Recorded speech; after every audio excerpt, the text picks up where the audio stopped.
Hey, great to be with you. President Biden said you all were respectful, honest, and operated in good faith. Do you see any sign on the heels of this that Republican leaders can work with the White House on big issues like immigration reform and border security? Is there momentum? Look, the negotiations certainly were in good faith, but they also included a lot of candor. We had some tense moments throughout, but I'd love to tell you that we could build upon this. We certainly have a crisis in the energy space. We continue to have a financial crisis. And as you indicated, immigration is a huge issue where we should be able to work together. Well, more Democrats than Republicans actually voted for the deal that you negotiated, and it leaves largely intact most of the president's economic agenda. How can you claim, as you told my CBS colleague the other day, that the White House got schooled?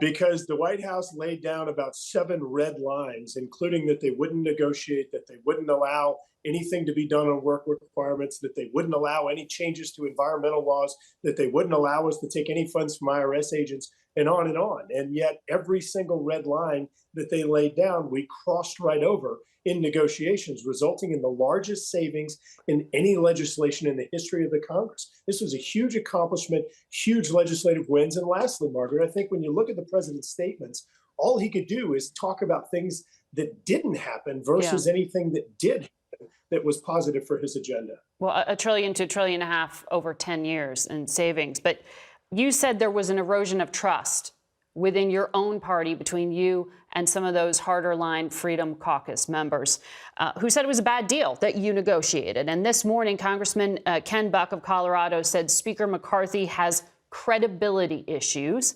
And while a motion to vacate won't happen right away, he should be concerned about being removed from office. How big of a problem is this right wing of your party? Look, there were erosion of trust issues because folks went out and began attempting to define or interpret a deal while we were still in negotiations. There wasn't even an agreement struck. And of course, their interpretation or definition of the agreement, as you can imagine, was flawed. In regard to Speaker McCarthy, let's be crystal clear.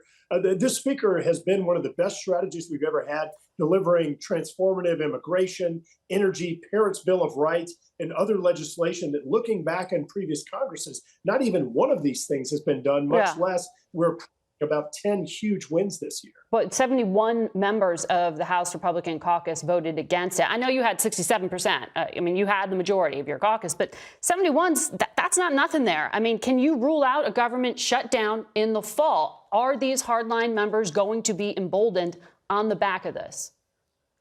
Well, Margaret, let's talk about what their goals are. Their goals are trying to change the trajectory of spending, transform Washington in a way that's more responsive, long-term thinking about the next generation and the fiscal crisis that we're approaching.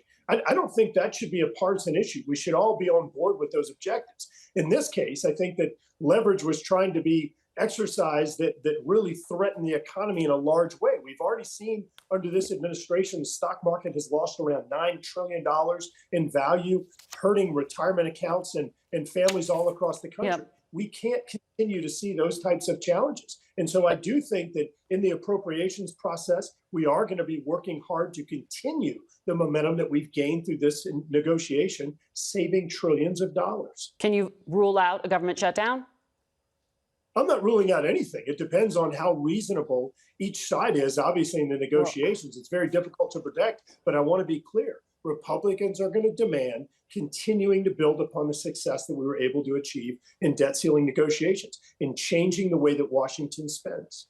Well, I know you're one of Speaker McCarthy's lieutenants here, but when you hear a member go out on television, on CNN, and say that he should be worried about his job, that he doesn't have the faith of the caucus, that's got to be concerning. That affects your tactics at a minimum.